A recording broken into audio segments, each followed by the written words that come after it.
I'm too hot and lazy right now to put my phone on the stand, so this is going to be unprofessional, but the information I give you is sound.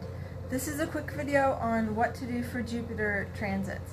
And basically what you have to consider is that Jupiter is called the Big Easy because it makes things happen easily. It's kind of like living in California where the ground is super fertile and you can throw any seed in the ground and the next day you have a fruit tree.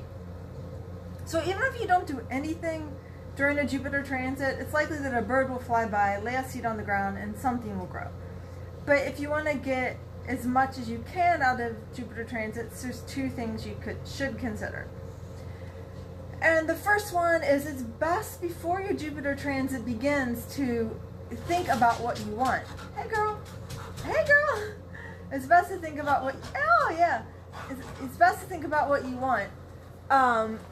Because it's called the Big Easy because, okay, sorry.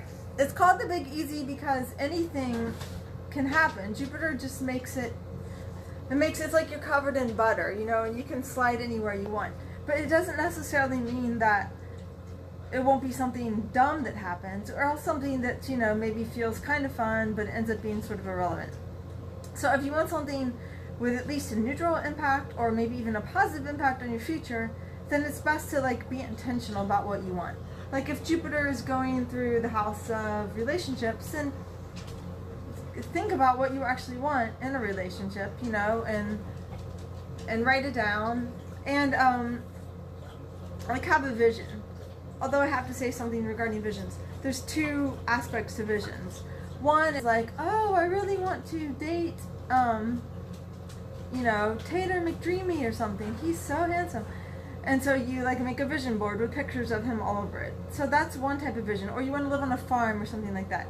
And that's good, but there's a second sort of thing you want to consider during these transits, which is that you want to also write down the abstract things you want. Like, so you think you like this guy, but what is it you're really hoping to get from the relationship? Like, are you wanting security? Are you wanting sex? Are you wanting fun? It's best to know what you want in the abstract, because if what you want in the abstract is, let's say, security, and then Mr. McDreamy turns out to be like, not secure, then you can be like, oh wait, even though this is matching my vision board, it's not really matching like what I actually wanted underneath, you know what I mean? So it's good to include in your writing down what you want, like the abstract reason that you want what you want if it's a specific thing. So that's really the most important thing I think with Jupiter transits, is if you go in with a vision and an intention, things are much more likely to be meaningful rather than just kind of like a temporary boost of, you know, whatever. It's like better than normal, but it doesn't really add up to much. And then the second thing is, you know, working, because obviously if you have like a fertile time where the land's really receptive and you work it, you're going to get more out of it than if you don't do anything. But I think of the two things, knowing what you want is more important than working hard, because I've had lots of times during Jupiter transits where I'd be working really hard to do something really fucking stupid, you know what I mean? So that's why I would say going in the right direction is even more important. But working hard is the second thing you might want to consider to take advantage of this time.